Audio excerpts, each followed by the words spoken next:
महात्मा ज्योतिबा फुले ज्योतिराव गोविंदराव फुले को 19वीं सदी का प्रमुख समाज सेवक माना जाता है। उन्होंने भारतीय समाज में फैली अनेक कुरीतियों को दूर करने के लिए सतत संघर्ष किया। अछूतोद्धार, नारी शिक्षा, विधवा विवाह और किसानों के हित के लिए ज्योतिबा ने उल्लेखनीय कार्य किया है। आरंभिक जीवन। उनका जन्म 11 अप्रैल 1827 को सतारा, महाराष्ट्र में हुआ था। उनका परिवार बेहद गरीब था और जीवन यापन के लिए बाग बगीचों में माली का काम करता था।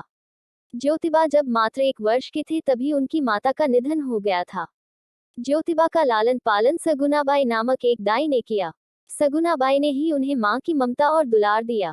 7 वर्ष की आयु में ज्योतिबा को गांव के स्कूल में पढ़ने भेजा गया। जातिगत भेदभाव के कारण उन्हें विद्यालय छोड़ना पड़ा। स्कूल छोड़ने के बाद भी उनमें पढ़ने की ललक बनी रही। सगुनाबाई ने बालक ज्योतिबा को घर में ही पढ़ने में मदद की। घरेलू कार्यों के बाद जो समय बचता उसमें वह किताबें पढ़ते थे।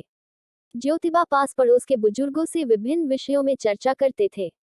लोग उनकी सूक्ष्म और तर्कसंगत बातों से बहुत प्रभावित होते थे। उन्होंने विधवाओं और महिलाओं के कल्याण के लिए काफी काम किया।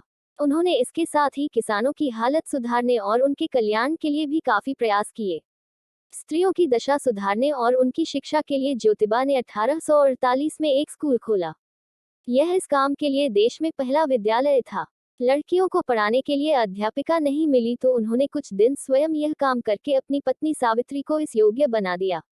उच्च वर्ग के लोगों ने आरंभ से ही उनके काम में बाधा डालने की चेष्टा की, किंतु जब फुले आगे बढ़ते ही गए तो उनके पिता पर दबाव डालकर पति पत्नी को घर से निकालवा दिया। इससे कुछ समय के लिए उनका काम रुका अवश्य, पर शीघ्र ही उन्होंने एक के बाद एक बालिकाओं के 3 स्कूल खोल दिए।